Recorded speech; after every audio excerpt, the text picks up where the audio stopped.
Olá, hoje iniciando mais um FGCast. Eu me chamo Renata Fabres e ao meu lado o host Felipe Gurjão. É isso aí, gente. Um prazer aqui falar com vocês hoje. E estávamos ansiosos, já fazia algum tempo, né? Para receber aqui o nosso amigo, cliente, Thiago Flores. Uma grande personalidade aí que tem feito uma trajetória muito bonita aqui no estado de Rondônia. A gente acompanha, torce por você. E esse papo hoje é para conhecer o Thiago, né, Renata? Exatamente. Bom, quem é o Thiago Flores, né? Já passou o período eleitoral, né, Thiago? Mas, assim, conversar um pouquinho a respeito da sua trajetória, sua vinda para o nosso estado. Surgiu aí esse interesse, se descobriu vocacionado para a política. E aí a gente quer conhecer mais sobre essa sua história mesmo aqui no nosso estado e as suas contribuições também, que foi para o município de Ariquemes enquanto no Poder Executivo, hoje no Poder Legislativo representando o nosso estado. E a gente costuma falar aqui que o FGCast, o nosso intuito é levar informação de qualidade para toda a sociedade. A gente recebe empresários, autoridades, cada um levando, trazendo bastante informação da sua atuação para que a sociedade realmente possa ter um conhecimento real de tudo aquilo que está acontecendo. E aí, para começar, eu queria saber um pouquinho mais quem é o Thiago Flores, como que o Thiago Flores veio parar aqui em Rondônia para exercer todas as suas atividades. Bom, primeiro, boa tarde, boa noite para quem, né, vai assistir o podcast à noite. Ou bom dia também, né? Bom dia, boa tarde, boa noite, aqui não tem hora, né? Não tem hora, né? 24 horas no ar. Doutora Renata, doutor Felipe, obrigado pelo convite, né? De poder oportunizar a minha vinda aqui hoje e falar um pouquinho da nossa história, da nossa trajetória aqui em Rondônia. Bom, para aqueles que não me conhecem, eu sou o Thiago Flores, sou delegado de polícia de carreira, né? Eu, quando era pequeno, sempre gostei de ver filmes e me apaixonei bastante pela atividade policial.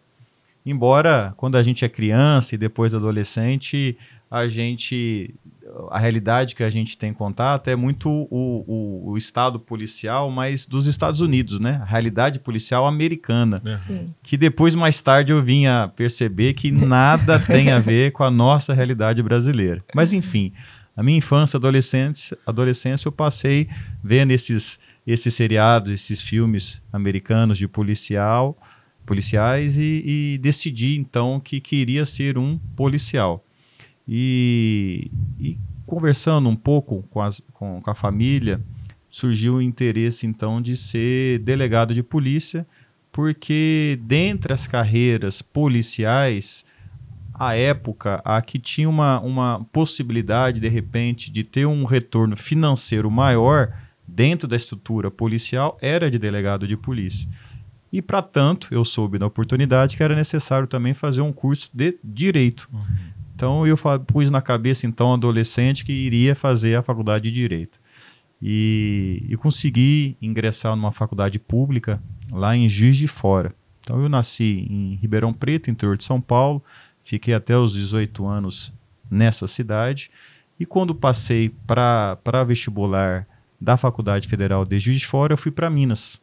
E é ali onde a vida começou de fato, né? Porque eu sempre fui muito caseiro, e sempre fui muito tímido e ficava na saia na barra da saia da mãe, né? Tinha 2 irmãs, a gente era muito apegado, então os problemas meus eram problemas da minha família e eles resolviam tudo por mim. Tanto que não me envergonho disso, porque a vida depois ensinou a gente a lidar com cada um dos problemas. Mas com 18 anos eu não sabia operar nem caixa de autoatendimento em banco, né? Não sabia nada da vida.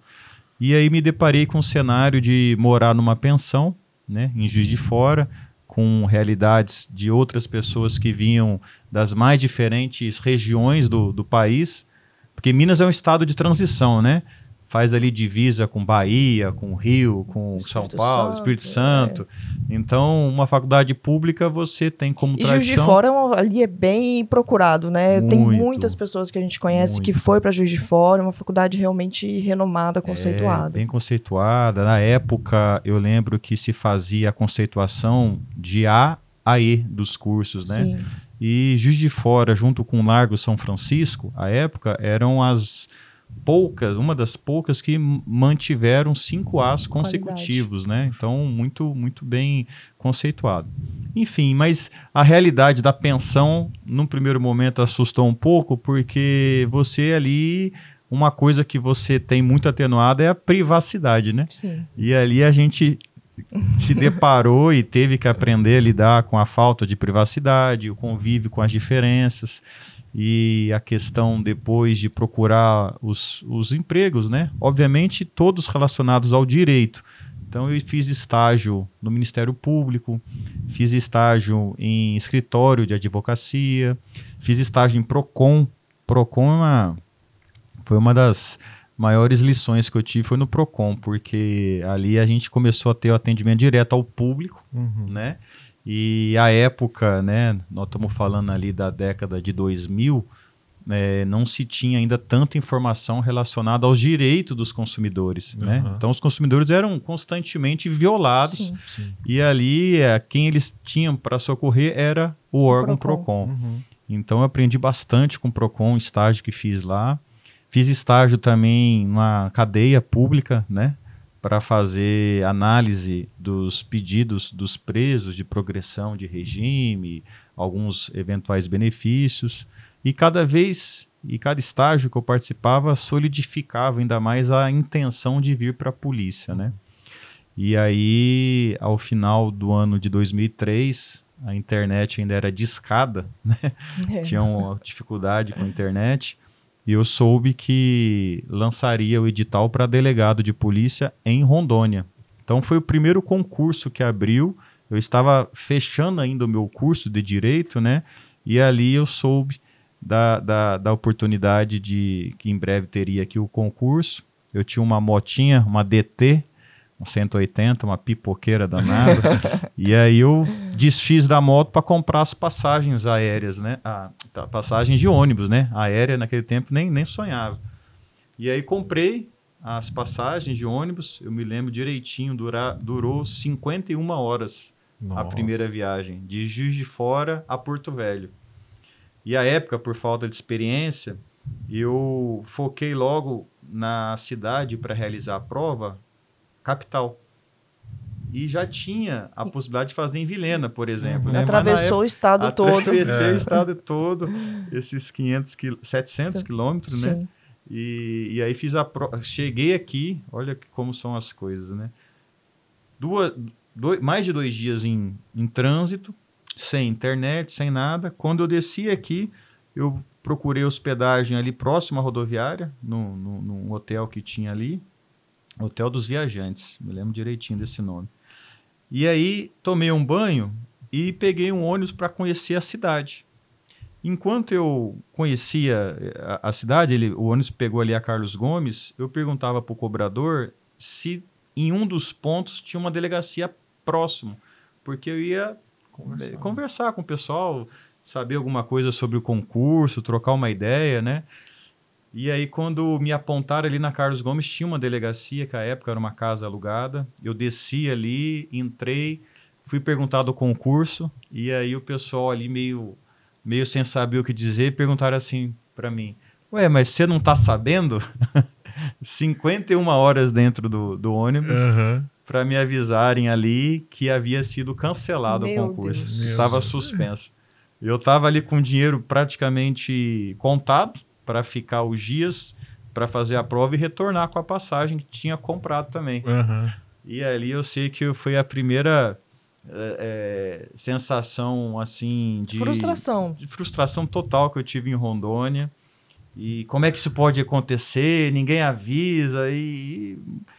Mas ao mesmo tempo que eu tive essa sensação ruim, e eu lembro que dessa delegacia, não lembro se era o 2º DP, eu vim andando até a rodoviária de novo, refletindo o que eu ia fazer. E ali, junto com essa frustração, me veio uma força de pensar o seguinte, agora eu vou passar nesse concurso, eu tenho que passar nesse concurso. E essa foi a ideia que me moveu até a volta. O concurso ficou 3 meses suspenso, 3 meses, até ser lançado o novo edital. E aí eu vim novamente de ônibus, aí passei na primeira fase. Depois... Mas aí você veio de novo para Porto Velho ou já ficou em Vilhena? Não, vim para Porto Velho, porque eu queria refazer tudo de novo. O trajeto. Questão de honra. Vou lá, vou ficar no mesmo hotel e vou fazer a prova. E acabei que fui bem na prova. Na prova, a época era objetiva e também uma dissertação, né? E aí eu lembro que na volta, no ônibus corrigindo, e outros estudantes também, né? Outros concurseiros, e eu fiquei muito animado, que eu tinha tirado uma nota boa. E depois passei para a prova oral, e aí vim de ônibus de novo. E aí passei bem, diminuí um pouco a classificação, que na primeira fase eu tinha que ficar entre os 10 primeiros.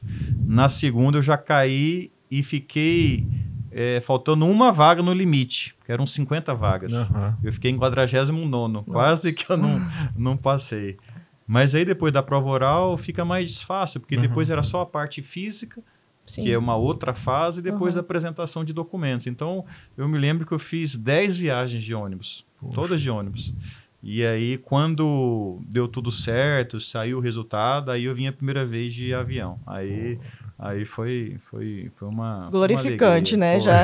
Foi, porque ali a gente já começa a fazer compromissos, né, com o que a gente tem como expectativa de receber, né? Eu acho que o trabalho traz isso, né? Dignidade, né? Você se sente útil, né? Você se sente valorizado, sente digno, né? Então, foi uma sensação muito boa que eu tive à época, porque eu sempre, nos estágios, a maioria era remunerado, mas era assim... Era remuneração de estágio, né? Uma bolsa. Mal dava para pagar o ônibus, né? Mas nessa passagem, quando eu comprei, eu falei, agora eu sou um trabalhador mesmo, né? Estou aqui no seleto grupo, né?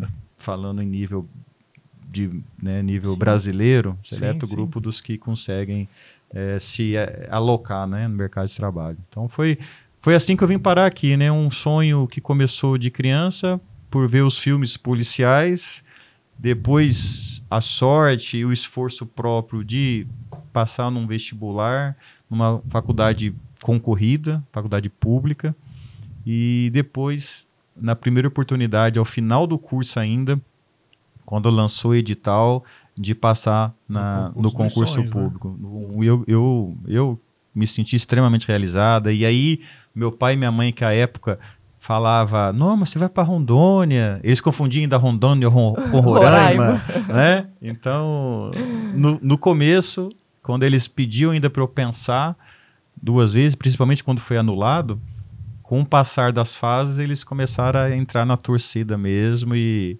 foi uma alegria total quando soube pelo telefone que tinha passado. Engraçado que você contando aí a história que você vendeu a moto para poder comprar passagem, eu sem saber qual ia ser esse desfecho, eu já comecei a pensar justamente no que aconteceu. Que muitas vezes, que a gente acompanha muito caso de concurso, pessoas que estão fazendo concurso público e que tem esse prejuízo quando concursos eles são cancelados, depois de você já ter tido todas essas despesas, e que traz frustrações, e que muitas dessas pessoas, elas não têm condições de ficar... custeando todas as despesas. Então, assim, é muito sacrifício que é feito em prol ali realmente de um objetivo. Então, e a gente tem visto cada vez mais problemas com as nossas bancas examinadoras na realização dos concursos públicos. Então, tem que ter respeito pelo concursando que está ali, investimento de tempo, de dedicação e de dinheiro, que muitas vezes não tem sobrando, né? Não, e você nessa fase, né? A regra geral é você se abdicar de um monte de coisa. Exato. Né? Essa é a regra geral. Dificilmente você encontra um concurseiro que passou sem esforço algum. Muito difícil, se não raro. E a regra é você se esforçar bastante, se abdicar das coisas, fazer esse planejamento. Então você tem gastos de toda a ordem, né? O tempo que você não teve com a família, que você teve que passar estudando. é o dinheiro que você estava ali contado, como foi no meu caso, e como é a realidade da maioria, grande maioria das pessoas. Então, eu defendo muito a questão da banca ser responsabilizada. Exatamente. E num nível de como a gente pensa uma das justificativas da pena, né? Esse caráter além de visar prevenir que isso aconteça, esse caráter educativo, né? Então o valor tem que ser alto mesmo para que, olha, vamos tratar com respeito. Respeito e responsabilidade, responsabilidade dos concurseiros, né? Os concurseiros. A gente tem casos até aqui de que tinha 2 provas no mesmo dia, a pessoa teve que optar. Foi para um lugar fazer prova, abriu mão da chance de fazer outro concurso e chegou lá, aconteceu igual que aconteceu com você. E aí aquilo ali não dá mais para voltar atrás, a né? perda de uma chance, de uma oportunidade, né? Exato. Tem a teoria, inclusive, a perda da chance. Exatamente. Mas e aí, então, Thiago Flores virou delegado no estado de Rondônia e ficou por quantos anos delegado aí exercendo essa atividade? Olha, a gente começou... Há uma fase ainda dentro do concurso que chama Academia de Polícia. Então, depois da fase de questões objetivas, dissertativa, a fase oral, a fase física e de entrega de títulos, há também a Academia de Polícia. E na minha época, foram 3 meses de academia, né, de polícia, dos quais 2 meses praticamente foram de instruções técnicas, né? A aula foi aqui na UBRA. A UBRA ainda existe aqui, né? Existe. Na UBRA, 2 meses de instrução técnica e 1 mês de prática, que aí a gente fez estágios. Eu fiz na Central de Polícia e também em Ariquemes. Porque era engraçado, porque à época, pela classificação que você tinha, você poderia escolher a cidade para onde você gostaria de ser lotado. E as primeiras cidades a ser lotada, né, para os primeiros classificados, foram lá, Capital, Vilhena, Cacoal, Ji-Paraná e essas. E ninguém queria para Ariquemes. A Ariquemes ficou uma caixinha vazia e ninguém quis Ariquemes. E nós foram 50, que igual eu falei, a quantidade de vagas. Depois chamaram mais uns excedentes, acho que foram mais 6. Então, a nossa academia foram 56 alunos, salvo engano. E dos 56 não tinha ninguém escolhendo ainda Ariquemes. E aí que ele me chamou a atenção, eu conheci um colega meu aqui à época, ele era mineiro também, e já era guarda municipal lá em Belo Horizonte. A gente era até parecido fisicamente, assim. E aí ele falou, rapaz, vamos dar uma chegada lá em Ariquemes para saber o que tem lá, né, que ninguém quer ir. E aí nós matamos aula aqui um dia, uma sexta-feira, e fomos lá para Ariquemes. E assim, para mim, foi amor à primeira vista. Desde a época que nós chegamos lá e fomos orientados a qual a direção da delegacia, né, pelas pessoas que indicavam, é por ali, é por aqui e tal, até chegar na delegacia. E depois, quando almoçamos, só nos deparamos com pessoas do bem mesmo, pessoas muito boas. E ali a gente escolheu naquela sexta-feira que nosso nome ia ser colocado em Ariquemes. E assim foi. Ele, que hoje é delegado em Goiás, chama Hilmo Braga. Eu e depois Osmar, que está aqui hoje, Osmar Casa, que também depois foi sorteado para ir para lá. Não foi por vontade própria. Vontade própria foi só o Hilmo e eu. E aí, 2005, tomei posse em Ariquemes, né? E fiquei lá até praticamente assumir o cargo de prefeito, né? Então, de 2005 a 2017. Contudo, nesse tempo de casa, eu trabalhei também em Buritis, trabalhei 1 ano em Buritis. Pegou uma época turbulenta de Buritis. Peguei. Foi 2006. Foi uma época em que o delegado, à época, havia sido retirado da cidade porque foi ameaçado de morte. Um delegado excepcional, um trabalhador, honesto, e até por conta desses atributos todos, a bandidagem lá se voltou contra ele, né? E aí a polícia entendeu por bem retirá-lo para dar uma segurança para ele, mas o serviço não poderia parar. E eu não sei se eu tinha feito alguma coisa, me escolheram para ir para lá, né? E aí eu fiquei 1 ano lá em Buritis. Depois eu trabalhei 3 anos aqui em Porto Velho. Trabalhei na Central de Polícia em 2009. Foi quando eu fiz um cursinho, na época chamava LFG. Sim. Fiz um cursinho. Acho que todo mundo passou por ali, pelo seu Roberto no LFG. Rapaz, que né, eu tinha uma estrutura muito boa, Sim, né? sim. Muito boa. E 2009, então, no LFG. Em 2011, eu fui assessor do secretário de Segurança Pública. E em 2012, eu fui chefe de gabinete da Secretaria de Saúde. Então, esses 3 anos eu trabalhei aqui em Porto Velho. Aí, quando eu retornei da saúde, que eu fiquei 1 ano na saúde, em 2013 eu retornei para a Ariquemes. Aí eu fiquei em 2014 lá como delegado. 2014 saí candidato a deputado federal. Aí você já saiu candidato naquela época? É porque quando eu voltei aqui, em 2013, eu trabalhei como delegado regional. E aí todas as entrevistas da Polícia Civil do Vale do Jamari eram concentrados em mim. Eu era como se fosse um porta-voz dos bons trabalhos que a polícia fazia em toda a região do Vale. Então, toda semana eu estava na TV, toda semana. E isso chamou a atenção dos líderes de partido, né? Tá aparecendo e tá, né? E sempre levando uma notícia boa, porque eram resultados de ações policiais. E ali eu recebi o convite porque o candidato a deputado federal por Ariquemes seria uma determinada pessoa que na eleição passada seria ela também. E faltando dias para vencer o prazo, ela desistiu. E aí eles estavam com medo de acontecer a mesma coisa. Perder a oportunidade de ter um nome mais trabalhado. Sim. Desarticular o partido, né? E aí me chamaram para ser o step dessa pessoa. E aconteceu justamente o que eles previam. Essa pessoa desistiu, mas aí como eu já estava ali, aí me chamaram para ser candidato a deputado federal.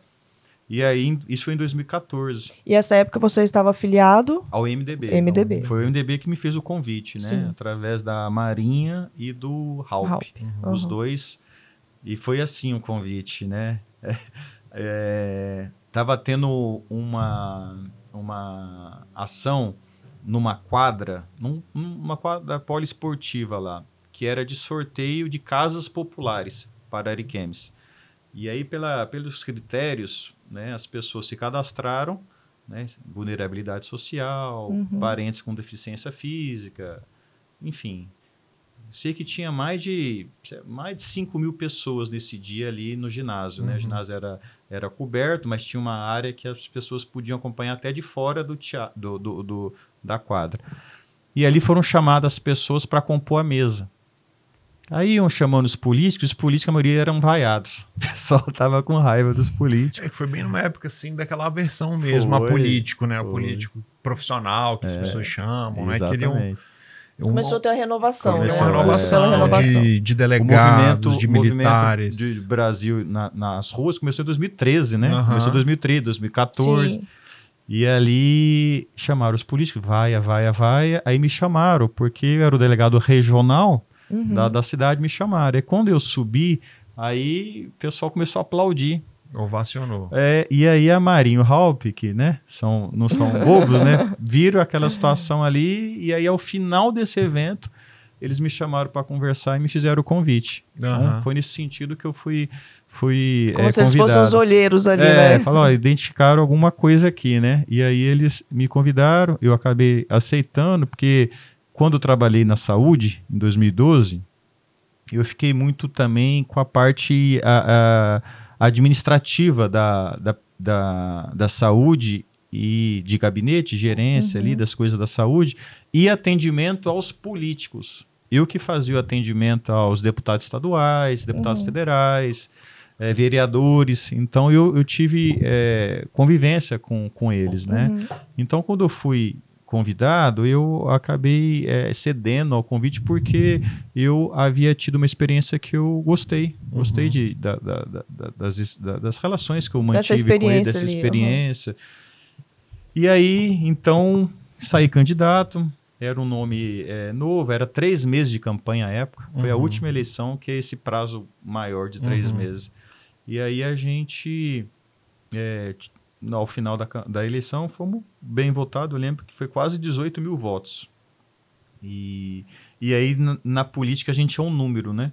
A partir daquele número que eu atingi, o governador que ganhou à época era o Confúcio Moura, reeleição. E aí ele me chamou para vir para a estrutura do governo para assumir uma superintendência que tinha como responsabilidade políticas públicas voltada à prevenção ao uso de drogas e à cultura da paz. Ela começou como secretaria no primeira gestão do Confúcio e no segundo ela virou uma superintendência vinculada à Secretaria de Saúde. E aí eu fui convidado nesse sentido. Toquei a superintendência por cerca de 6 meses. Aí eu pedi para voltar porque eu fui casar. Eu casei no interior. E aí em Jaru. Fui casar Minha em Jaru. cidade. Aí eu pedi para sair e aí eu casei em 2015 para 2016. Aí em 2016 voltei para Ariquemes como delegado. Né? Em Jaru já estava como delegado. Sim. E em 2016 eu fui como delegado e aí é outra parte da história. Legal. E assim, foi um mandato, 2 mandatos um mandato? Um mandato. Eu optei, né, no final do mandato em não vir para a reeleição. A gente estava até bem avaliado. O pessoal fazia as pesquisas, tal, encomendaram pesquisas lá. A gente estava com 82% de aprovação. Só que, como eu havia participado da eleição de deputado federal e como eu sempre, quando dava aula, porque eu também era, à época, professor da faculdade de Direito da cidade, né? E a gente sempre comentando ali sobre direito constitucional, os poderes, né? Eu sempre tive a vontade, ainda mais içado pela campanha de 2014, eu sempre tive essa curiosidade de saber como funciona Brasília. Sempre tive essa vontade de estar lá no Legislativo. E ali, então, quando eu estava para acabar o mandato de prefeito, já em abril, eu fiz uma carta aberta à população dizendo que eu não viria para a reeleição. Não viria. Até os políticos de plantão falaram que era jogo, isso aí é para parar de apanhar, para a gente não bater, e aí no final ele vem. E não era verdade, né? A gente fez essa carta aberta e resolvi não vir a candidata à reeleição, mas apoiei uma candidata que hoje é a prefeita de lá, né? Fizemos a nossa sucessora lá. Por que eu decidi não sair? Alguns motivos, né? Mas um deles era justamente esse. Eu preferi, já tinha cumprido com o nosso papel lá, 4 anos, em condições melhores do que a gente pegou. Eu lembro que a gente deixou lá, fizemos um texto depois também, em dezembro, dizendo que deixamos dinheiro em caixa, né? Mais de 40 milhões em caixa. Deixamos a prefeitura com medicamentos e massa asfáltica suficiente para os primeiros 3 meses subsequentes do ano seguinte, né? Porque as chuvas são torrenciais, né? Nesse inverno amazônico nosso. E aí é chuva no asfalto, buraco, né? Então deixamos massa asfáltica já. E sem falar que na mudança de gestão mudam-se pessoas também de setores ou próprias da gestão, né? Isso, até pegar o jeito. Até pegar o ritmo, formar novas comissões, novas equipes, e a atividade administrativa ela não pode parar. Exato. Então, realmente, isso demonstra planejamento, que é um dos maiores problemas hoje do Brasil na administração pública, é a ausência de planejamento na administração pública, né? É verdade. E a descontinuidade do trabalho, né? Porque bom que foi uma sucessora sua e acredito que muito do que você fez, das políticas públicas que você implementou, ela está dando continuidade, né? Talvez se fosse um opositor, né? Não estou dizendo que a alternância de poderes e que de partidos seja ruim, mas às vezes tem uma cisão, né? Quando isso acontece. E você fazendo a sucessora, é natural que o trabalho, que aquela engrenagem não pare de rodar, né? Que ela continue avançando. Sobre isso, 2 coisas. Foi essa inclusive, assim, a nossa propaganda durante a campanha foi baseado nisso, na questão de continuidade. E a outra coisa, falando se fosse um opositor, era até comum antigamente, né? Ganhava a prefeitura e, de repente, na outra legislatura legislatura não, né? O outro mandato fosse outro, as primeiras coisas que mudavam eram as cores, né? Principalmente interior, né? Exatamente. Você tinha que pintar tudo de outras as escolas, cores só para delegacias, tudo muda de cor. Só para mostrar que... Então, assim, isso graças a Deus tem diminuído, e graças ao judiciário também, né? Que assim, os princípios hoje eles vêm sendo mais respeitados porque existe mais fiscalização e mais controle da administração pública, né? E isso é uma violação do princípio da moralidade, da impessoalidade tremenda. Exatamente. Então, é muito normal as pessoas, alguns candidatos, quando se tornam ali os gestores, quererem colocar o seu slogan de campanha para identificar. E realmente isso não tem mais condição. Não, ainda bem. Ainda bem mesmo. E aí, nós decidimos, então, não vir para a reeleição, pensando nessa eleição agora de 2022, né? Porque o grande objetivo era esse. E aí, para não, obviamente, quando eu saí da prefeitura, eu voltei para a polícia novamente, né? Então, eu aí tive a oportunidade de ter o cargo que me permitiu, através das operações policiais, percorrer o estado todo, né? Fizemos mais de 18 operações policiais num período aí de 12, 13 meses. E ali eu consegui, junto com as operações policiais, percorrer o estado e regiões que eu não havia estado antes, né? Eu estou aqui desde 2004, como mencionei, e, por exemplo, a 429 eu não conhecia. Não conhecia a 429. Ali na Cone Sul, depois de Vilhena, Colorado, Cerejeiras, eu também não conhecia. E pro lado de cá, Pimenta e Espigão, eu também não conhecia. E indo para Guajará-Mirim, eu conhecia Guajará porque era a ponte de travessia para a gente comprar os perfumes lá e os uísque, né? Mas eu não conhecia Nova Mamoré, por exemplo. Então, a Polícia Civil me permitiu aí conhecer essas localidades, né? Essas demandas todas aí sociais que acabam de determinada forma, em alguns casos, como consequência do crime, né? Sim. Então, a gente conheceu o Estado. E aí, ao final desses 13, 14 meses, aí eu me dediquei, pedi afastamento, né? E me dediquei para programar a campanha, tal, planejamento. E aí começou a campanha de 2022. E, Thiago, queria que você falasse um pouquinho das dificuldades de ser um prefeito, né? Que nós sabemos hoje que existe essas dificuldades, existe medo do administrador, né? Justamente por conta da fiscalização e do controle, não que seja ruim, ela é necessária, mas que quando exercida de uma forma, digamos assim, que quer entrar no mérito administrativo, né? Isso daí acaba deixando o gestor com mãos atadas, e hoje a gente tem vários artigos, livros, que fala da infantilização da administração pública, do apagão das canetas, o direito administrativo do medo, e que isso a gente sabe que realmente o gestor, o servidor, ele tem medo de tomar decisões na administração pública. Então, queria que você falasse um pouquinho para a gente dessa dificuldade de ser prefeito de um município de Ariquemes, que nós sabemos que ele tem uma relevância social e econômica para o estado de Rondônia, né? Ariquemes acaba pelas suas dimensões, né?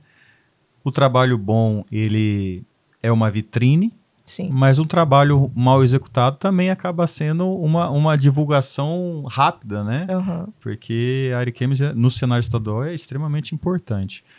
Bom, eu acho que pelo fato de até ter tido essa base jurídica, ter sido formado em Direito e sempre gostei de estudar um pouco, eu me senti mais preparado para enfrentar essas situações que de fato ocorrem. Tanto que com 8 dias de gestão, apenas 8, tomei posse de 1º de janeiro, com dia 8 de janeiro eu já recebi o Ministério Público querendo que eu adotasse determinado procedimento, postura. Eles queriam que eu adotasse uma determinada postura relacionada a um assunto que depois eu vou tratar, e eles queriam que assim eu fizesse mediante a assinatura de um TAC. Né? Então, eles queriam que eu adotasse determinada postura e, para tanto, eu teria que assinar um TAC, que é a questão da ideologia de gênero nas escolas, né? Que, por uma opção política, né, na qualidade de gestor do município, eu entendi que aquela questão não deveria ser tratada em livros escolares para crianças de 5, 6 anos de idade. E ali o Ministério Público entendeu que eu deveria sim a aceitar aqueles livros e que eu teria que assinar um TAC para que os livros fossem distribuídos nas escolas. Eu, por uma questão de posicionamento ideológico, que eu acho que criança com essa idade, eles têm que aprender, né? As nossas crianças, primeiro, ler, fazer conta e matérias básicas, para até depois, com a sua maturidade atingida, com essas informações que são parte dessa disciplina, possam depois discutir sobre isso, né? Sobre a educação sexual, que é importante ter nas escolas. Eu acho importante. É só o timing que o Ministério Público entendia ser chegada a hora que eu não concordei. Eu acho que você falar sobre sexualidade, o primeiro a ter direito a falar sobre isso são os pais da criança, e não dentro da escola com o professor. Então, no retiro dos pais essa possibilidade dele primeiro falar com seus filhos sobre orientação sexual. Repito, acho que tem que ter dentro das escolas, mas com as crianças mais crescidas, quando elas já tiverem aí ciência e noção sobre coisas elementares, né, prévias, como a própria leitura. Hoje, o cenário que a gente se depara é com crianças com 8 anos de idade que não sabem ler. A realidade da escola pública brasileira é essa. O nível de educação do Brasil ele é muito baixo, né? É muito, infelizmente. Então, assim, talvez se eu não tivesse uma base jurídica, talvez eu cedesse aos anseios, vamos pôr entre aspas, para não falar outra coisa, do Ministério Público. Então, eu vejo muito municípios, talvez menores, que acham que o Ministério Público nunca erra. Ou órgãos de controle têm sempre razão. Porque partem da premissa de que o gestor está ali para fazer o mal feito, né? E isso a gente entende parte da origem, porque muitos gestores políticos deram maus exemplos de fato, mas não são todos. Você não pode nivelar por baixo todo mundo, né? Não pode. Então, eu acho que um problema que é enfrentado diariamente pelos gestores públicos, mas eu vejo, e aí eu faço aqui um elogio ao Tribunal de Contas do Estado, que é um órgão de controle. Ele mudou muito a visão que ele, ou pelo menos que os prefeitos têm do Tribunal de Contas do Estado. Antes, havia uma visão que seria muito punitivista, né? Hoje, de repressão, tá tudo errado, agora você vai ter que pagar essa multa aqui, ou fica, né? Tomada de conta especial. Direto. Hoje eu já vejo um trabalho, enormemente, desde quando o doutor Edilson era o presidente. Eu falo isso porque foi a época que eu era prefeito, então foi contemporâneo, né? O meu mandato de prefeito e o mandato do doutor Edilson como presidente do Tribunal de Contas. Eu sempre vi nele essa perseguição por essa estratégia de vamos prevenir, vamos tentar aqui explicar como que é o caminho certo e orientar. Caso assim não proceda, aí não tem outra coisa a se fazer, né? A não ser punir o gestor. Então, eu vejo que hoje a orientação está dando continuidade pelo Dr. Paulo Cury nesse sentido. E aí, nesse sentido, eu vejo que os prefeitos, né, para a gente ficar só na alçada municipal, eles se sentem mais seguros para tomar alguma decisão. Mas, de fato, é um receio de todo gestor ter aí os órgãos de controle bater na sua porta em situações que talvez não fosse necessário, né? Assim, você, como disse, teve uma formação acadêmica em Direito, né? Isso te permitiu ter um amplo conhecimento já jurídico, a sua formação, ter ingressado por meio de concurso público para delegado, isso daí mais ainda esse conhecimento realmente da realidade, daquilo do crime, né? E então, assim, isso te propiciou para que nas tomadas de decisões você tivesse um mínimo de conhecimento necessário para te subsidiar. Mas isso, infelizmente, não é a realidade da maioria dos prefeitos, né? Porque tem lá a pessoa que é popular na cidade, que é o produtor da cidade, que mora talvez no sítio, mas com uma pessoa querida, que vê nele uma possibilidade... Que é uma liderança, né? Alguém que inspira na região ali, as pessoas. Mas que, às vezes, não tem uma formação, um nível de escolaridade que possa fazer com que ele tenha um discernimento daquilo que é certo ou errado. E não quer dizer que ele não faça com boa fé, né? Só que isso leva a consequências e muitos não têm noção das consequências que levam. E, infelizmente, às vezes também não estão bem assessorados tecnicamente, para que aí eu não tenho conhecimento, mas eu vou me cercar de pessoas que possam me amparar. E aí, quando chega nos tribunais de contas, que tem as tomadas de conta especial, ou que chega o Ministério Público com as recomendações, propondo ali os TACs, é comum a gente ver no Tribunal de Contas essas próprias pessoas querendo fazer sua sustentação oral no processo. É um erro, né? E é um erro tremendo, porque você vê que a pessoa tem boa fé, só que de boa fé não tira. Não é o suficiente, não é suficiente. Né? Tem que ter um argumento técnico. E, então, assim, realmente, o seu conhecimento, com certeza, deve ter te orientado bem aí para essas tomadas de decisões mais seguras, né? Pelo menos a fumaça, né? Ó, aqui eu posso ir. Lógico que a gente procurou, né, nossa PGM, à época. Sim. Agora, há municípios que não tem.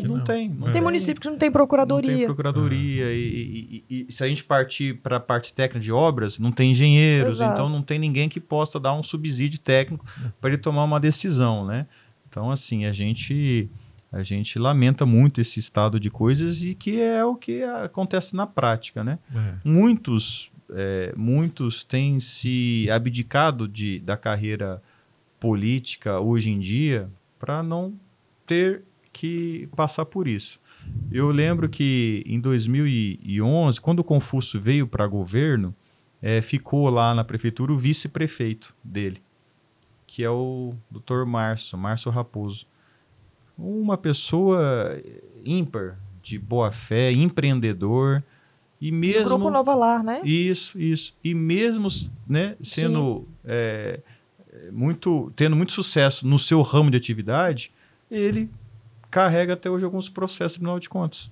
Ele é um dos que não sugere, né, para amigos, né, não sugestiona a entrar na área política. Na política.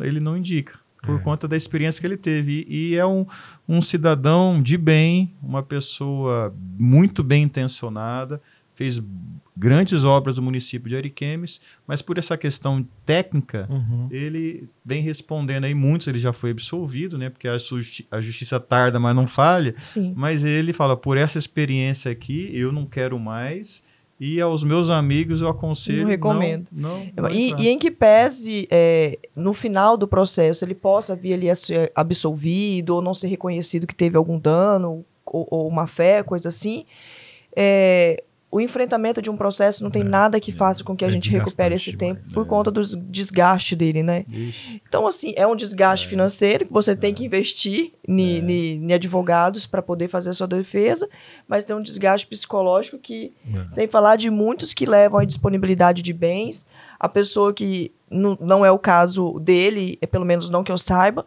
mas inicia, às vezes, a carreira política com um certo patrimônio.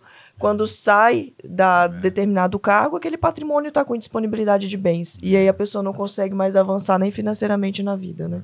É verdade. E para aqueles que queiram galgar outras posições na política, a depender da punição, é uma pena capital, né? Porque se você tornar a pessoa inelegível, né? É uma pena capital. Uma das penas mais graves que existe, carreira. É a inelegibilidade. Né? Exatamente. O Brasil é municipalista, né? Eu acho que os prefeitos, em um tempo assim, acabaram que tiveram seu espaço tomado assim por outros atores da administração pública. mas é municipalista. Os prefeitos têm muita força, principalmente quando estão unidos, né? Prova disso agora. Na lei de conseguiram licitações, né? alterar, Na marcha né? dos prefeitos. A marcha dos prefeitos trabalhou várias pautas. Acredito que vão ser ouvidos. Eu gosto também dessa forma de deixar o recurso mesmo mais na ponta, Sim. na mão do prefeito, quem está mais perto ali da realidade do município. Mas eu acho que se eu fosse um dia alçar um cargo político, eu acho que eu também ia preferir o legislativo. Não sei se é a sua preferência, não sei se já deu para dizer que prefere. Não, hoje é. Hoje é, né?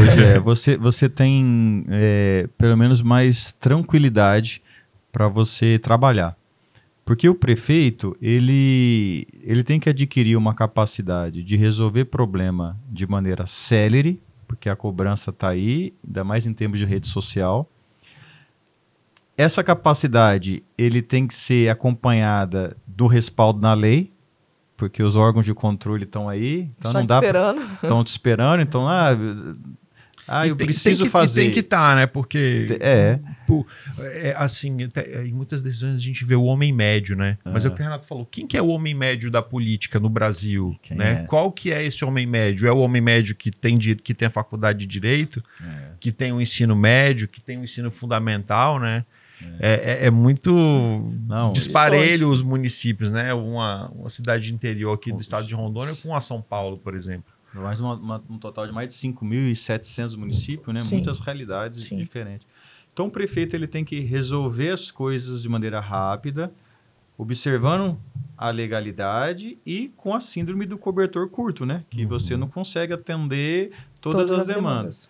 Aí você alia isso ao fato de que, se ele acerta, todo mundo acertou. Foram os vereadores, foram os deputados estaduais que colaboraram, foi a sociedade civil organizada também que deu os pitacos corretamente.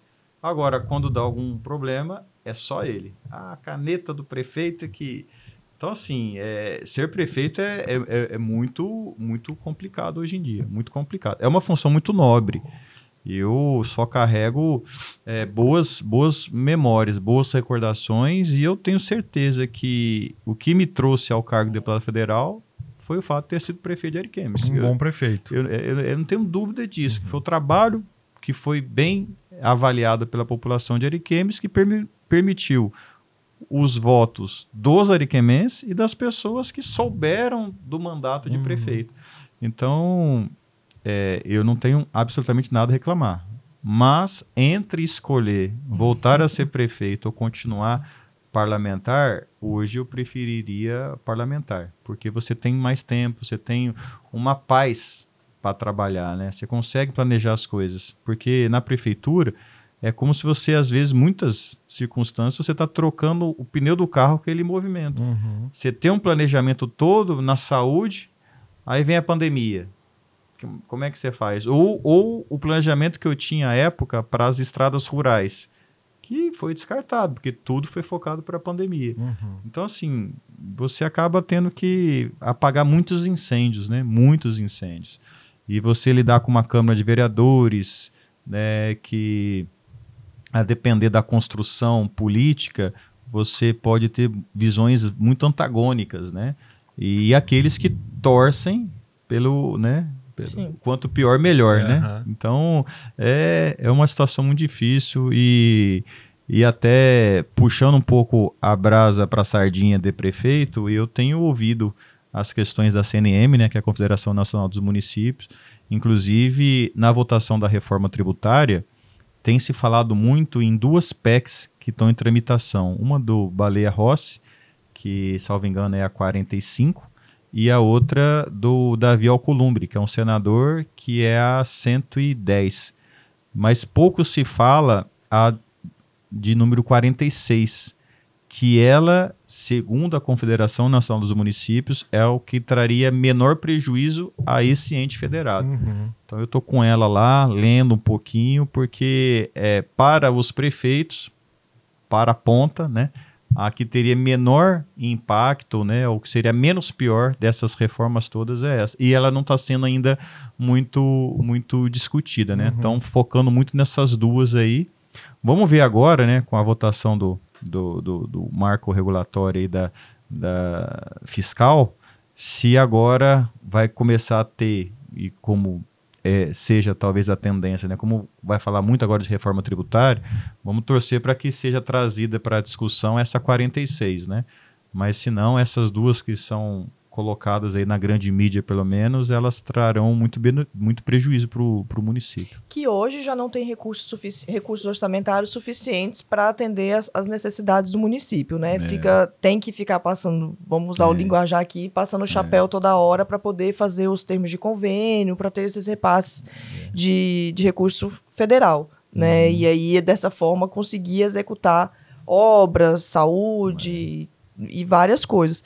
E havendo ainda mudanças que diminuam, vai ficar cada vez mais difícil mesmo para os municípios. A confederação ela tem que trabalhar muito mesmo, junto com as associações associações dos estados, né, dos municípios brasileiros. A Confederação Nacional, através da figura do presidente, que é o Paulo, ela é bem organizada. Eu vejo que no âmbito das associações, vamos colocar assim, seja a confederação ou não, eu reputo como exemplo a Confederação Nacional dos Municípios e a Frente do Agro. Existe uma frente parlamentar do agro que também é extremamente organizado.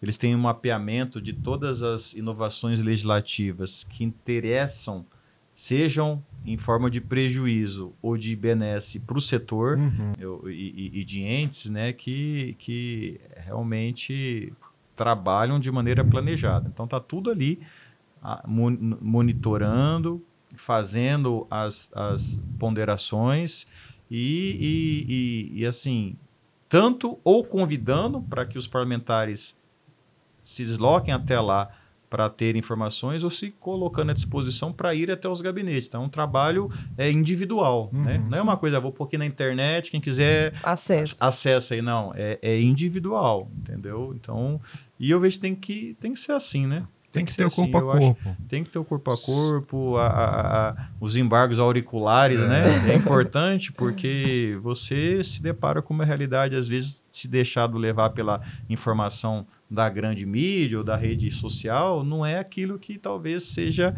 o ponto-chave. Então, eu destaco muito o trabalho da CNM e da Frente Parlamentar da Agricultura. Eu reputo hoje um dos grandes pecados assim, da sociedade é ser leitor apenas de manchete, né? Não se aprofundar no que quer, ler assim a manchete, acredita em qualquer coisa. Exatamente. E isso é muito perigoso. Eu vejo isso aí com muita preocupação. Ele tá falando isso que é uma crítica pra mim, tá? Ah, é? Não. Fica passando as mensagens eu não passo, adiante? não. É que às vezes eu leio alguma coisa e eu falo, nossa, olha só isso, só que eu não abro, por alguma questão eu não abro. Só que aí eu deixo ele curioso, aí ele vai e olha e depois ele me fala, mas a estratégia é minha. Sei. Eu já faço uma triagem das notícias, Mas pensando em Brasil, discutindo Brasil, eu vi que a pauta tributária deve ser algo que está no seu radar, que você deve considerar como uma das prioridades, né?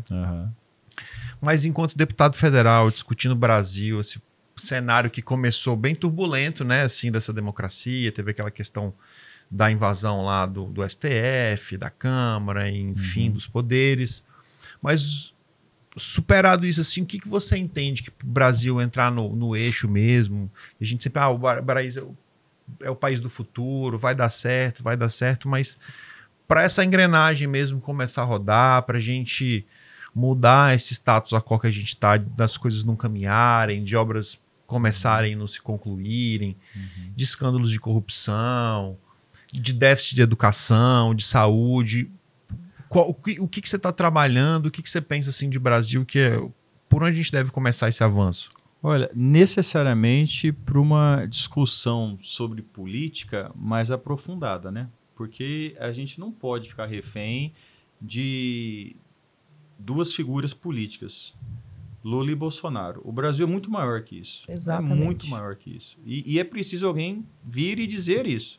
Porque no estado bolsonarista, como é o nosso, você às vezes fazer algumas considerações construtiva sobre o Bolsonaro, você é taxado como petista. Exatamente. Né? E lá fora, né, fora aqui de Rondônia, se você fizer o contrário, você é taxado de bolsonarista. Então, assim, há que se pensar na grandeza que é o Brasil e o quão trabalhadoras são as pessoas que constituem o Brasil para que elas não se apequenarem nesses dois níveis de discussão apenas. Então, a primeira coisa é isso. E o Congresso Nacional, hoje, infelizmente, está extremamente polarizado.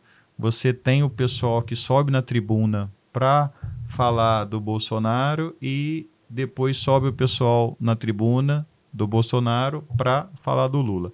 Para vocês terem uma ideia, a primeira grande votação aprovada no Congresso, nós estamos aqui concluindo o mês de maio, foi a questão do arcabouço que passou pela Câmara. Ela vai para o Senado ainda. Sim. Então nós estamos falando de 6 meses, que não se houve uma produção em nível de Congresso Nacional que você pudesse dizer importante para o país. A grande realidade é essa, infelizmente. Nós estamos patinando ainda nas questões menores, de bastidores. Muitas pessoas ou políticos falam para as suas redes, eles querem fazer o corte ali de edição do discurso da tribuna ou na comissão para falar com os seus, né? E as coisas não estão andando. Então, eu acho que a primeira mudança de chave tem que ser dentro do parlamento mesmo, mas com a cobrança da população de que nós temos que aprofundar o discurso sobre política no país. Está muito raso, está muito raso. É muito o que você falou, as pessoas têm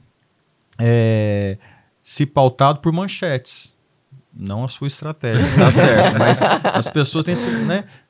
Eu votei o marco regulatório ali da responsabilidade fiscal. As pessoas, você deu um cheque em branco pro Lula, sim, não sei o quê. Falei, tá, qual artigo da lei você está reclamando de maneira especial? A pessoa não tem argumento. Não tem fundamento, não, né? Leu. Sim. Não leu, tá se deixando levar por uma notícia que vinculou. Então, tá muito difícil. Agora, o país tem jeito, né? O país tem jeito. Eu vejo que, a começar por essa situação do marco regulatório, marco fiscal, que estão chamando de sustentável, essa era a primeira coisa a ser feita mesmo. Porque você dá você faz um gesto para o mercado, para os investidores, de que aqui se tem preocupação com o equilíbrio das contas públicas. Porque é isso que se busca. Numa linguagem mais acessível, o que se quer é você não gastar mais do que você arrecada. Segurança jurídica para todo mundo, para os investidores, né? E pegando essa polarização que você falou, é muito comum a gente escutar que tá todo mundo segurando dinheiro porque ninguém tem coragem de investir, porque não sabe qual vai ser o futuro do Brasil. Meu sogro falou esse final de semana. Ele tem a criaçãozinha dele de gado, né? E criaçãozinha, tô falando porque carinhoso, não é porque é pequenininha não, meus cumprimentos ao meu sogro, mas também não é muito grande, dá pra viver, né? Só que ele tá com esse discurso, sim, porque vou segurar aqui, a gente não sabe o que vai acontecer, e isso ele fala, já ouvi falar isso em outras oportunidades, está recorrente, e a gente precisa virar a chave, nós precisamos dessas mudanças, é importante. O pior critério é você não ter critério. E aí o pessoal fala que tinha um teto de gastos. Beleza. Dos 6 anos do teto de gastos, os 6 anos foi furado o teto. Então, assim, tinha para quem? Para inglês ver, né? Só que se você fala alguma coisa, eles te jogam num saco comum como se você fosse defensor de fulano ou ciclano. Você não pode ter, não pode ter. Então, esse é o momento que eu vejo da política brasileira, que nós estamos bem... Eu estou muito preocupado, porque eu estou lá toda semana e eu estou sentindo isso, que os parlamentares têm procurado falar para os seus nas redes sociais. Como se fosse uma coisa bem individualizada, né? Eu tô aqui fazendo sozinho e a gente sabe muito bem como que funciona, que não é nada sozinho, né? Senão não precisava... E muitos já estão preparando o palanque, sim, de prefeituras, né? Então, eu acho que algumas mudanças precisam acontecer. Essa reforma política, eu sou favorável a o calendário de eleições serem coincidentes. Né? Esse negócio de ter eleição a cada 2 anos, a gente está mais do que provado que não está dando certo, porque as pessoas estão aqui nesse cargo já pensando na próxima eleição. Né? Aí todo mundo tem alguma defesa para fazer desse sistema. Né? As gráficas estão aí, os publicitários... Então, fomenta a economia, né? De 2 em 2 anos. Fomenta a economia. Acho que essa é a defesa que o pessoal faz aí. Mas para o Brasil, acho que a gente... Pelo menos, vamos discutir. Né? Sim. Vai aprovar? Não sei, mas vamos trazer para discussão isso? Porque tem coisa como essa que não pode nem discutir. Né? É igual a nomeação, a forma de critério dos ministros do STF. Não pode nem discutir. Não, assim há 200 anos.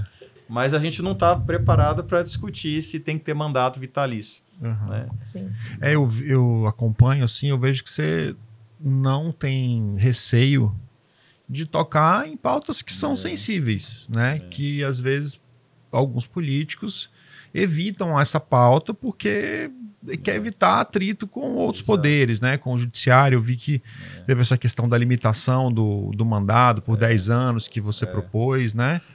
Uma questão também da responsabilização dos abusos que o judiciário eventualmente possa cometer. Então são pautas assim que são caras para a sociedade, que são temas que merecem um debate, né? Tem relevo e que nem todo mundo toca, mas você tem essa coragem, né, de discutir essas pautas. Eu primeiro assim, é aquela questão de não ter o rabo preso, né? E a primeira coisa é essa. Então quando você não tem o rabo preso, você se sente autônomo de poder conduzir para este ou para aquele lado. Eu realmente não costumo fugir de me posicionar, né? E é óbvio, às vezes a gente perde seguidor, mas ganha também algum seguidor. Eu estou sendo irônico, né? Falando de eleitor, mas mas que a gente está na época do cancelamento da rede social, né? Então, assim, eu vejo que a gente tem que... E principalmente do político, você tem que esperar dele um posicionamento. A pior coisa é você ter um cara, o bagre ensaboado, né? Se acabou a reunião, você não sabe se você ganhou ou perdeu, né? Exato. Você não sabe. Então, eu sempre fui muito claro com os posicionamentos. Na época eu era prefeito. Sim, sim, não, não. E se for não, tem que explicar por que ou não também, né? Para não falar que é um capricho só, né? Então, eu acho que tem que ser por aí. Eu gosto desse tipo de conduta, né? Eu me posiciono, eu tenho evitado o uso da tribuna, porque eu estou sentindo que a gente está muito no espírito ainda quinta série, nesse começo de gestão. Mas eu tenho certeza que a própria população, através das suas cobranças, ela vai fazer com que as coisas melhorem, porque é o único caminho. E nós temos que acreditar na política, né? Não tem como a gente achar que tem outra via, outra alternativa para você resolver os problemas que implicam, né, no dia a dia da população. É por meio da política, da boa política, né? Eu e o Felipe, nós estamos no mestrado e a gente está com uma série de artigos ali para ler, né? E um deles trata muito sobre a democracia. Demonstrando assim, a insatisfação da sociedade com o sistema democrático que hoje existe. O número de pessoas que hoje... eu não sei nem qual que seria o desejo delas, qual fosse o sistema eleitoral preferido. Mas assim, mais de 50% da população a nível mundial tem críticas a esse sistema como hoje ele é exercido, como que é praticado. Não é um problema nacional, né, que nós estamos vivenciando, é um problema realmente mundial. E o que você falou aqui há algum tempo atrás, existe uma descrença na política, né? Quando você está com autoridades do judiciário, que você tem um processo levado, uma demanda, existe uma presunção de má-fé sempre do político, porque parece que, de fato, ele fez alguma coisa mal intencionado. E tem que mudar mesmo. Essa visão que a sociedade tem dos nossos políticos, ela tem que mudar, porque a gente precisa de vocês para avançar nas pautas do Brasil. E eu vejo que essa mudança ela vai ser conseguida paulatinamente, né? A legislação vem e faz uma primeira filtragem. A lei da ficha limpa, questão das improbidades e tal. E a população se encarrega, ou deveria se encarregar de completar a outra metade, né?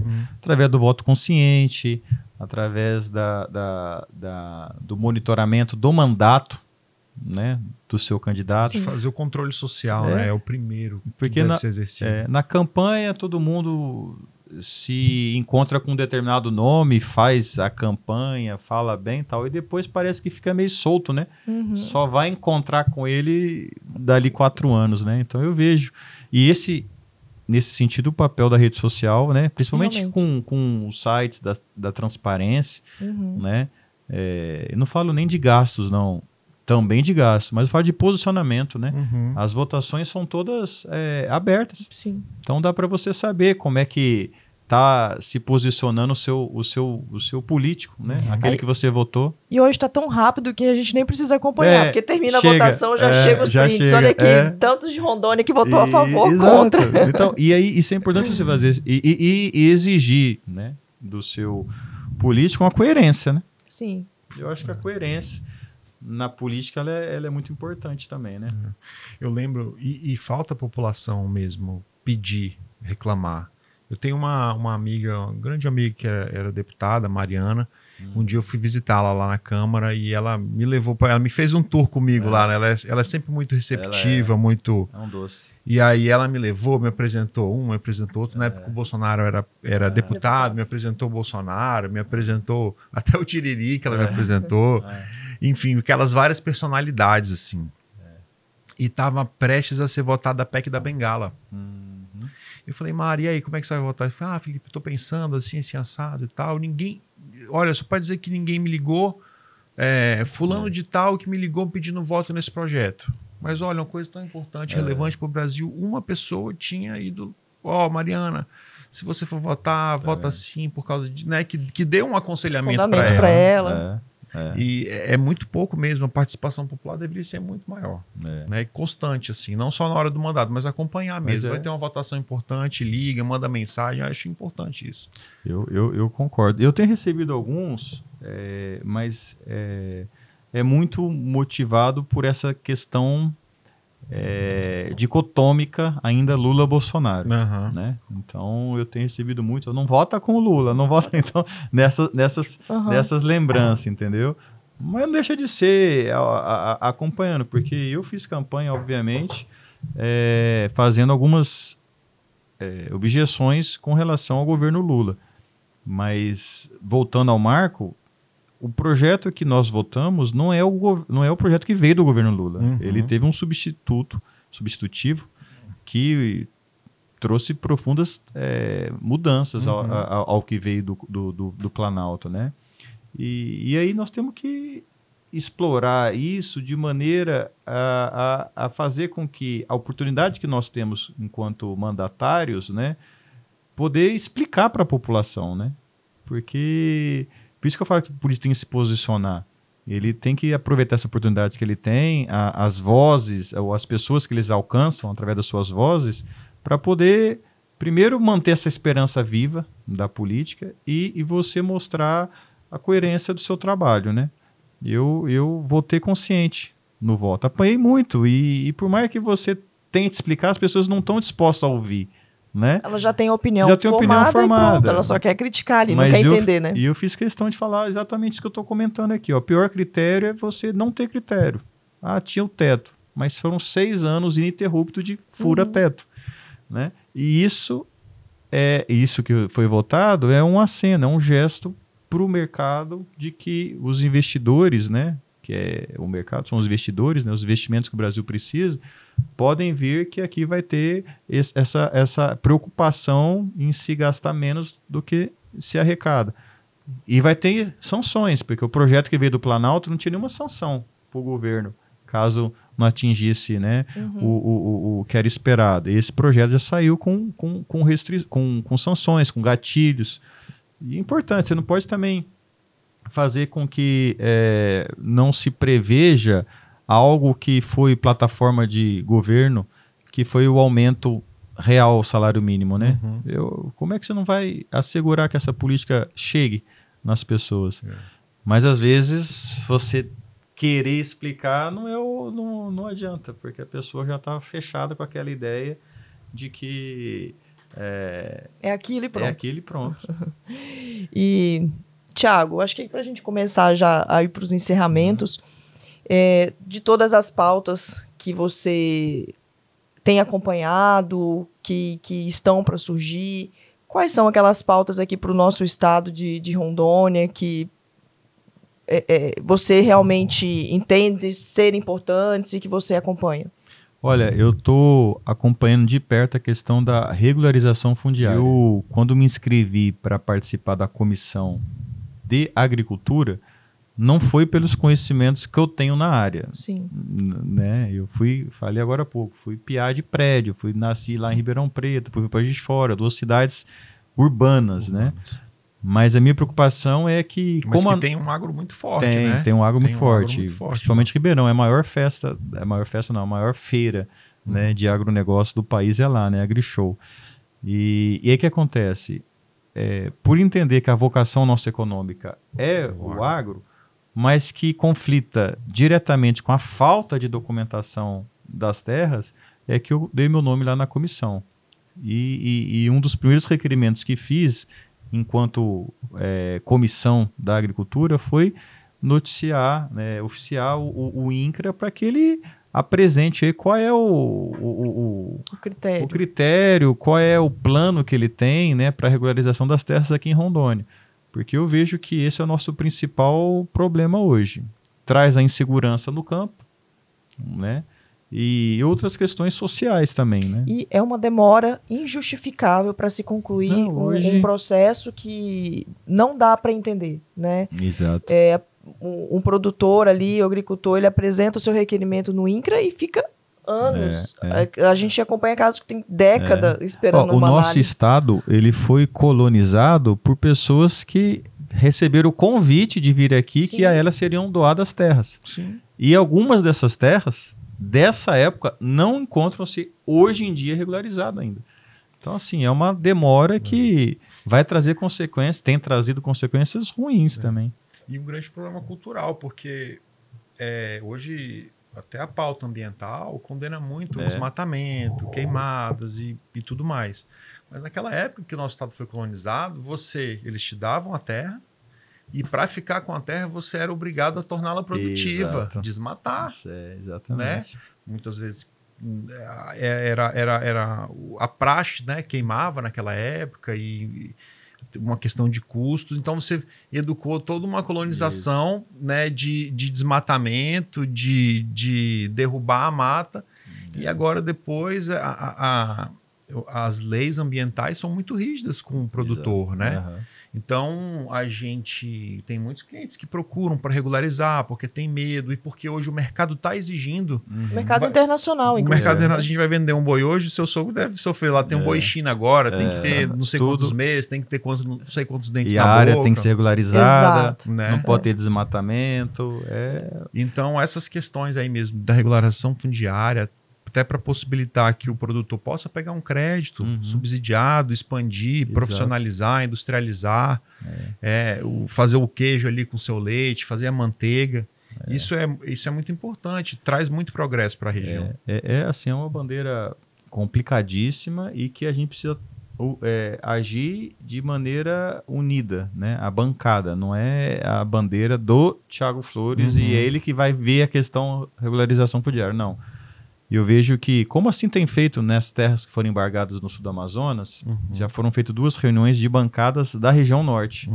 Porque a gente padece dos mesmos problemas aqui, né? Mato Grosso, ele se antecipou e não é por outro motivo que colocaram a data lá de 2008, né? Porque eles já estavam do jeito que estão desde 2008. Então, ali vai ter menor incidência, né, de áreas embargadas. Mas do Mato Grosso para cima, nós estamos todos na mesma situação praticamente. Então, as bancadas têm que ser... elas têm que agirem unidas, né? E assim foi feito 2 reuniões já. E a gente quer levar esse diálogo para o governo Lula. Porque, como você bem mencionou aqui, no começo, a questão cultural era justamente o contrário. Desmate para que se produza. Nós vemos do governo Bolsonaro que houve uma certa, vamos colocar assim, uma certa tolerância para que a área fosse expandida. E aí, de uma hora para outra, você quer notificar com 5 dias para tirar o gado e fazer o embargo das terras? Não pode, não tem condição. Então, nós temos que buscar esse ponto de equilíbrio, essa mediação, para que essa atividade principal nossa, que é o agronegócio do estado de Rondônia, não se pereça, né? É verdade. Exatamente. E além disso, aqui a gente tem um problema muito grande que precisamos também desses esforços de vocês com relação à nossa infraestrutura, nossa malha aqui, né, do estado, que hoje a gente tem um trânsito de carretas descendo aqui com a soja, com o milho, com o gado, e tem ficado cada vez pior de se transitar, né? Estrada muito perigosa, muitos acidentes, e a gente precisa aqui de uma rodovia, uma duplicação dela, né? Aqui eu fiz algumas reuniões já esse ano com o DENIT, e o DENIT já mudou 2 vezes já o diretor-geral, né? Era agora já é um segundo, isso menos de 5 meses. Porém, qual que é a estratégia deles?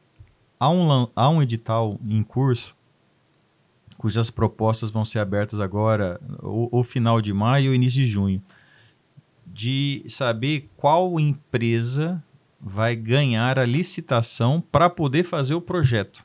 Então, primeiro está se licitando qual empresa vai fazer o projeto. E projeto qual? Projeto para deixar pronto para concessão. Né? Mas isso seria para toda a extensão da 364? Toda a extensão. Porque houve há um tempo atrás uma discussão que seria feita uma alguns trechos parcial. Apenas, terceira via e tal. Não, o projeto já é outro.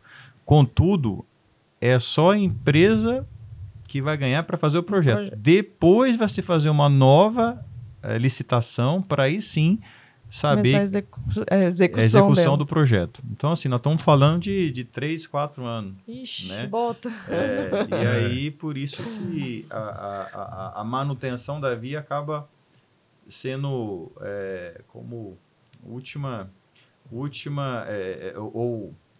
ou coisa a ser feita, primeira coisa a ser feita, né, e única, é a manutenção. Nós voltamos na situação de termos apenas a manutenção da pista. Porque esse sonho paliativo, né? Continuamos o remédio paliativo. Nós não temos nesse horizonte próximo a solução para o caso que eu acho que vocês devem pensar nisso também, e eu defendo, que é a concessão. Não tem como você ter outra solução que não concessão. O poder público, do jeito que está, inchado, moroso, ele não tem condições dele próprio dar segurança viária para esse único corredor que liga ali o restante do Brasil à região norte. Não tem. A quantidade só tende a aumentar de veículos, né? Veículos pesados, veículos grandes, né? 30 metros o tamanho dos caminhões. Aquela enorme. Entendeu? Então, assim, tem que fazer a concessão, e aí você tem que barganhar na questão dos pedágios, né?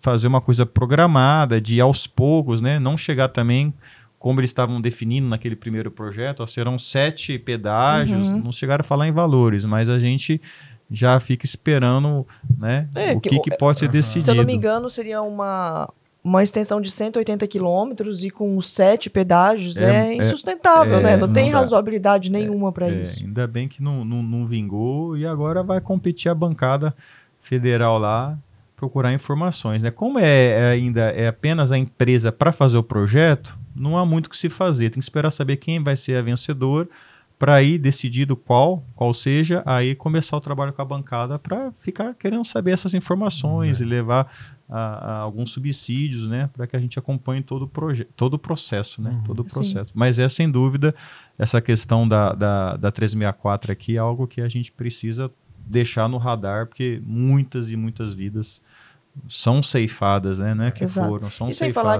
que é importante para o desenvolvimento do Estado, né? Porque hoje a estrutura do país. Por exemplo, o Mato Grosso é grande usuário aqui da nossa BR. O Acre, podia mandar umas emendas para cá, né? Os deputados do Mato Grosso, não podia ajudar a gente aqui com essa BR.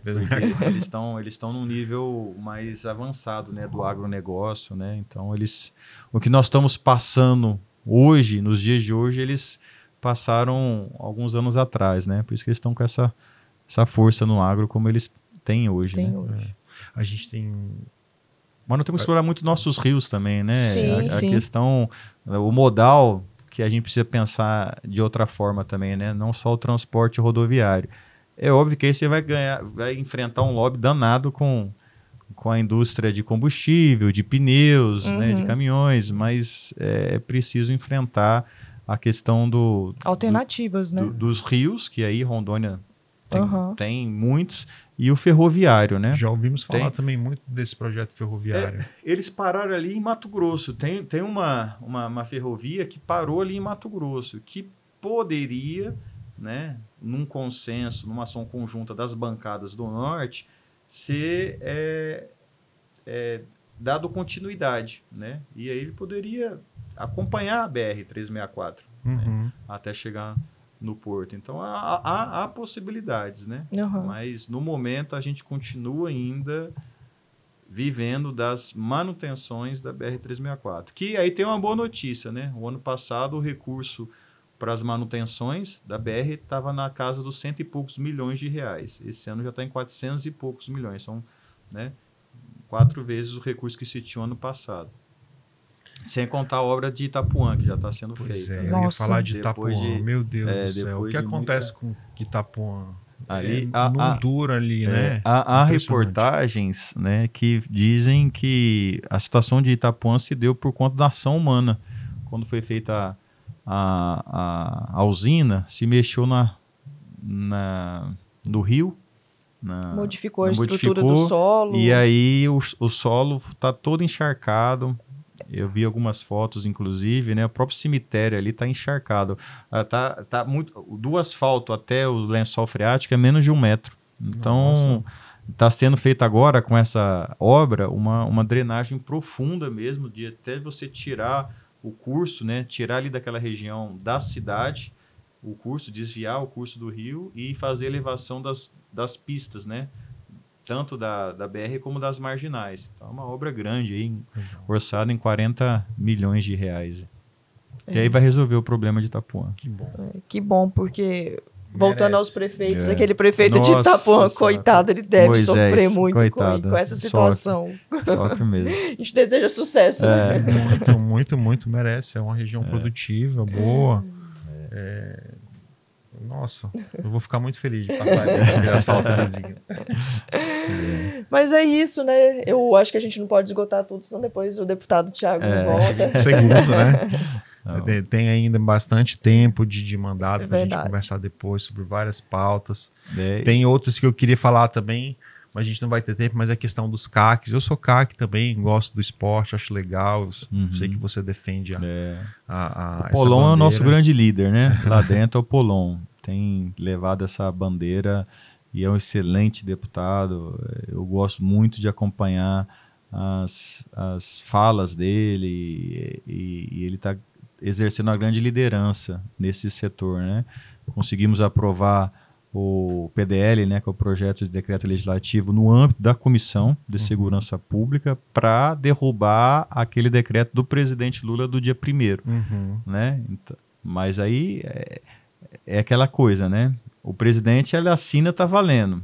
Nós, para poder derrubar, tem que passar na Comissão de Segurança Pública, no plenário, isso já foi. Aí vai para o plenário da Câmara e depois o plenário do Senado. E aí passando, na Câmara passa, com certeza. No Senado eu já não sei, né? Tem que fazer uma gestão ali, mas passando aí a gente vai conseguir derrubar aquele decreto lá, esdrúxulo, né? Do Flávio Dino para essa atividade que tão prejuízo econômico teve, né? E a gente quer manter apenas a liberdade de ter ou não ter, de poder praticar o esporte, né? Ali eu reputo um erro crasso do governo Lula relacionado a esse setor importante econômico do Brasil. Precisa de uma regulamentação legal, de tomar alguns cuidados, porque querendo ou não... Proibir excessos, né? Evitar excessos, mas eu acho que hoje é um setor que movimenta a economia, que produz, que tem muitos empregos, que muitas pessoas investiram, né? Que tem estandes, que tem clubes. E a gente vê que, pelo menos o clube que eu vou, as pessoas é família que vai, é pai, é filha, é filho, é família, né? Então é um lugar, poxa, saudável, legal. É que eu também sou da época em que o presente que eu ganhava, por exemplo, do meu avô era aquela arminha de espoleta do Rambo que tinha. Era o que a gente brincava, né? Eu também, igual você, quando era criança, também tinha vontade da carreira policial. É bonito e tal, inspira. Então, eu gosto dessa pauta aí. Mas é isso. Tiago, a gente gostaria de agradecer a sua vinda, dedicar o seu tempo para vir aqui falar com as pessoas que nos acompanham, que nos seguem, que gostam de ouvir as pessoas que nós trazemos aqui. Você é o primeiro parlamentar, deputado federal que vem ao nosso FGCast e a gente espera que tenham outras oportunidades, que tenham outras pautas para que a gente possa discutir. Inclusive, se alguém quiser deixar alguma sugestão, pode trazer que a gente leva ao deputado. Nós podemos fazer essa interlocução aqui, levando um pedido para que ele possa trabalhar, ter o seu fundamento na hora das votações. Então, muito obrigada por realmente ter vindo aqui, que a gente sabe que o corre é grande, e gratidão e parabenizar pela sua trajetória. Quando a gente tem a oportunidade de conhecer realmente como você chegou aqui, como tudo se deu, isso faz com que a gente tenha mais respeito, admiração pelo trabalho que vem sendo construído ao longo desse tempo. Então, além de agradecer, parabéns por tudo isso. Eu fico lisonjeado, né, com o convite, com as palavras agora no final. E aceito a sugestão mesmo dos internautas, porque em conversas como essa é que podem surgir grandes soluções, né?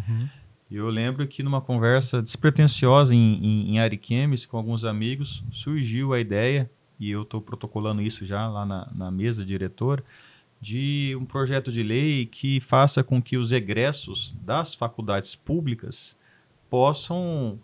nos moldes do que tem o serviço militar, poder prestar essa contraprestação para a sociedade, né? Trabalhar em postos de saúde, em escolas, né? Os médicos, enfermeiros, os pedagogos, né? A gente fazer sem que isso... por isso que eu ainda não protocolei, que nós estamos vendo a questão jurídica da questão da liberdade, né? Mas é uma ideia, né? Então, a gente encontrando o contorno constitucional... eu acho que é muito válido, né? E eu sou uma prova viva disso, né? Eu tive muitos benefícios do setor público, uma vez que fiz uma faculdade pública sem ter que pagar mensalidade, né? Então, a forma como eu estou retribuindo isso tudo é exercendo um munus público. Mas eu acho salutar a possibilidade daquele egresso.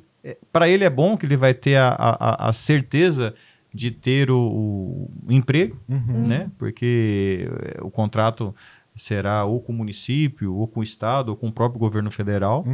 Adquirirá a experiência, que é tão solicitada, né? nas grandes contratações, e servirá ao público, né? Que é quem paga o imposto para manter a faculdade funcionando. Então, foi uma conversa despretensiosa lá que surgiu uma possível solução.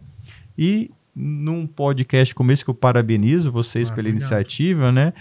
Estão atualizados, né, com o que se tem de mais moderno, que é essa interatividade com o público da internet. E às vezes pode pintar aqui uma proposta de solução para um problema que a gente vive no dia a dia. Então eu agradeço e insisto, né, nessa possibilidade. Será muito bem recebido pelo nosso gabinete, essas proposições, essas sugestões. E fica aqui externado o meu agradecimento de poder vir para aqui e conhecê-los para além do lado profissional, né? Que já sou cliente de vocês e muito satisfeito com toda a atenção e profissionalismo que vocês tratam das nossas causas, conhecê-los para além, então, do lado advogados, né? Então, muito obrigado pela oportunidade. Legal, e obrigado, Tiago, também. Você era uma pessoa que a gente queria trazer mesmo, porque admira o seu trabalho, né? A gente torceu na eleição para que você fosse eleito, para que você tivesse onde está hoje. E você vê, eu acompanho, né? Estava sabendo das pautas e tal, eu gosto, acompanho você, todos os outros parlamentares aqui de Rondônia. Eu gosto de fazer esse controle social mesmo, participativo. Sei que você tem uma linha de se comunicar com o seu eleitor pelas redes sociais, sempre ouvindo, sempre respondendo. Eu acho isso muito salutar. É uma ferramenta muito democrática e isso daí é muito bom. Só tem a acrescentar para, de fato, fazer a voz do povo ser ouvida lá na Câmara, né? E a gente se coloca à disposição também.